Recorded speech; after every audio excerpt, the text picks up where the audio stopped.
Assalamualaikum warahmatullahi wabarakatuh. Salam sejahtera untuk kita semua. Apa kabarnya rekan-rekan, mahasiswa, mahasiswi setia Dharma Bumi Putra?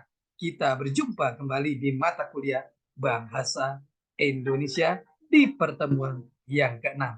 Tidak terasa kita sudah memasuki pertemuan yang ke-6. Mudah-mudahan Allah Subhanahu wa taala Tuhan Yang Maha Esa memberikan kita keberkahan, kesehatan sehingga kita bisa menyelesaikan mata kuliah ini dengan sukses dan lancar. Rekan-rekan semuanya, sebelum kita memulai proses belajar mengajar ini, alangkah baiknya sama-sama kita berdoa agar proses belajar mengajar ini berjalan dengan sukses dan lancar. Berdoa menurut keyakinan dan kepercayaan masing-masing. Berdoa dimulai.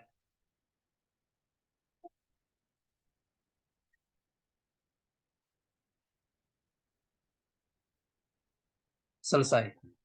Rekan-rekan semuanya, di pertemuan yang ke-6 ini kita akan bahas materi yang sangat menarik sekali. Mohon izin saya share materinya. Di pertemuan yang ke-6 ini kita akan membahas materi mengenai mempelajari kalimat efektif. Ini adalah materi yang sangat menarik sekali.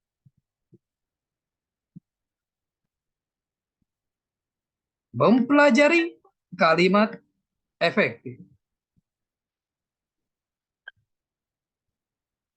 Kalimat adalah satuan bahasa terkecil, lisan dan tulisan.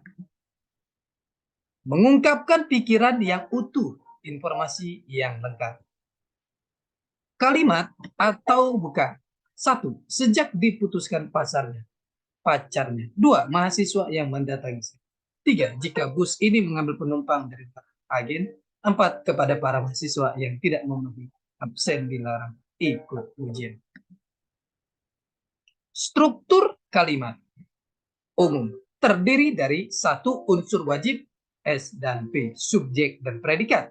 2. Unsur tak wajib O dan K, objek dan keterangan. Subjek 1. Inti kalimat, hal yang dibicarakan. 2. Biasanya terletak di awal kalimat. 3. Berfungsi sebagai petunjuk pelaku atau orang yang melakukan perbuatan. 4. Biasanya berupa nominal atau frasa nominal. Subjek. Bandung pernah menjadi lautan api. Gunung Krakatau yang pernah meletus tahun 1825 kini mulai terbatuk-batuk. 3. Keputusan ini merupakan kebijakan yang dapat menguntungkan semua pihak. 4. Sakit bisa dialami semua orang. Predikat 1. Yang menerangkan subjek. 2. Untuk menyatakan kegiatan subjek.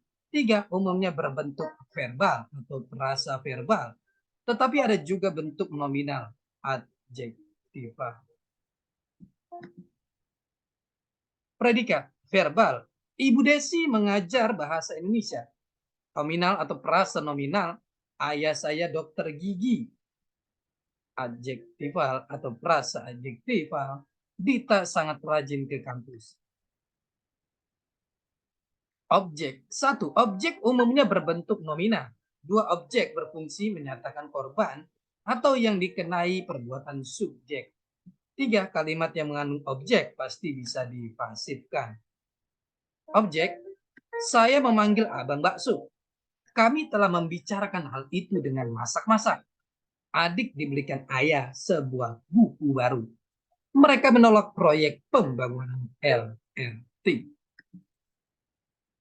Kalimat efektif. Kalimat yang secara tepat mewakili gagasan penulis sehingga menimbulkan gagasan yang sama tepatnya dalam pikiran pembaca sesuai maksud penulis. Syarat kalimat efektif. 1. Singkat, hemat. 2. Mudah dipahami. 3. Tidak menimbulkan salah tafsir. 4. Sistematis. 7 prinsip kalimat efektif. 1. Kesepadanan struktur. 2. Keparalelan bentuk. 3. Kehematan kata. 4. Kecermatan. 5. Ketegasan. 6. Kepaduan. 7. Kelogisan. Kesepadanan struktur. Kesepadanan adalah keseimbangan antara gagasan dengan struktur bahasa yang dipakai. Ciri-cirinya: kesepadanan struktur. 1. Memiliki subjek dan predikat yang jelas. Tidak memakai kata depan di, dari, bagi, untuk, ke, pada, batuk sebelum subjek. Kepada para dosen diharapkan hanya satu tugas. Kesepadanan struktur. 2. Tidak mengulang subjek kalimat. Saya memutuskan mendaftarkan diri saya di UPJ setelah saya dinyatakan tidak lulus SNMPTN. Keparalelan bentuk. 3. Kalimat efektif memiliki kesamaan bentuk kata yang digunakan di dalam kalimat. Balap motor liar adalah kegiatan yang mengerikan dan berbahaya. Putraja, rekan atau yang biasa saya panggil Raja, adalah teman dekatku dari awalku memasuki jenjang SMA hingga saat ini. Keparalelan bentuk. Langkah-langkah menulis kalimat efektif adalah memahami, mengetahui, dan mengaplikasikan definisi kalimat efektif. Kehematan kata. Hilangkan kata-kata atau frasa yang tidak perlu digunakan. 1. Menghindari unsur yang sama pada kalimat penjebuk. 2. Menghindari kesinoniman dalam kalimat. 3. Menghindari penjamakan kata pada kata jamak. Contoh kehematan. 1. Saya tidak suka makan buah dan saya juga tidak suka makan sayur. 2. Para mahasiswa berunjuk rasa di depan gedung rektorat. 3. Saya hanya ingin memberikan pernyataan. Kecermatan. Cermat dan tepat adalah memilih kata sehingga tidak menimbulkan kerancuan dan makna ganda. Rubahlah cara berpikirmu. Guru baru pergi ke ruang guru. Ketegasan. Kalimat efektif memberikan penegasan kepada ide pokoknya sehingga ide pokoknya menonjol di dalam kalimat tersebut. Berikut cara memberikan penegasan pada kalimat efektif. 1. Meletakkan kata kunci di awal kalimat. 2. Mengurutkan kata sesuai tahapannya. Contoh ketegasan. Sudah saya baca buku itu. Pertemuan itu dihadiri oleh Menteri Pendidikan, Gubernur, dan Presiden. Kelogisan. Gagasan harus dapat diterima atau dimengerti oleh akal dan sesuai dengan PWB. Waktu dan tempat kami persilakan. Kami melayani cetak warna. Aktivitas kelas. Lihat di sini. Bagi kelas dan kelompok, tiap kelompok menyusun kata yang diberikan menjadi kalimat efektif untuk ditampilkan dalam slide. Dan selanjutnya diskusi kelas mengenai unsur kalimat, prinsip kalimat efektif. Kita lihat di sini. Di mana yang mana? Sunting sumber.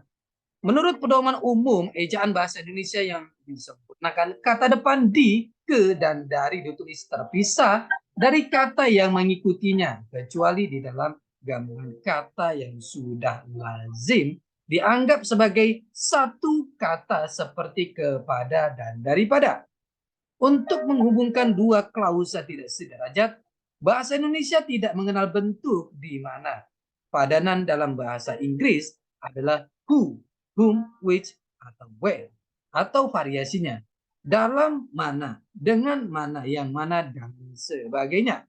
Penggunaan di mana, yang mana, dan lain-lain sebagai kata penghubung sangat sering terjadi pada penerjemahan naskah dari bahasa Indo-Eropa ke bahasa Indonesia. Pada dasarnya bahasa Indonesia hanya mengenal kata yang sebagai kata penghubung untuk kepentingan itu, dan penggunaannya pun terbatas. Dengan demikian, penggunaan bentuk di mana maupun yang mana harus dihindari, termasuk dalam penulisan keterangan rumus matematika. Kaidah kata bahasa Indonesia memiliki kosakata yang cukup untuk menerjemahkan who, where, which, atau whom tanpa menggunakan kata di mana. Contohnya seperti di mana tempat. Kami ke restoran di mana teman merayakan pesta ulang tahunnya. Seharusnya kami ke restoran tempat teman merayakan pesta ulang tahunnya. Di mana dengan. Acara berikutnya adalah kuis remaja, di mana Chris Arya sebagai presenternya. Seharusnya acara berikutnya adalah kuis remaja dengan Chris Arya di mana yang pemerintah memberi bantuan kepada korban di mana mereka tertimpa bencana alam. Seharusnya pemerintah memberi bantuan kepada korban yang tertimpa bencana alam, di mana subklausa. Perusahaan itu mengadakan pelatihan di mana karyawan dibina untuk menjadi tenaga terampil. Seharusnya perusahaan itu mengadakan pelatihan. Dalam pelatihan itu karyawan dibina untuk menjadi tenaga terampil. Yang mana? Yang penanggung jawab surat kabar itu akan dituntut untuk berita yang mana dianggap melecehkan artis itu. Seharusnya penanggung jawab surat kabar itu akan dituntut untuk berita yang dianggap melecehkan artis itu.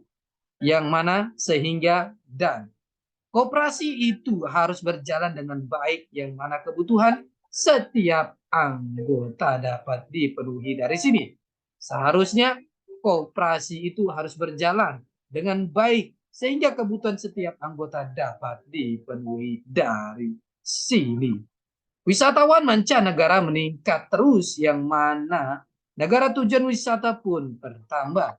Seharusnya wisatawan mancanegara meningkatkan terus dan negara tujuan wisata pun makin bertambah.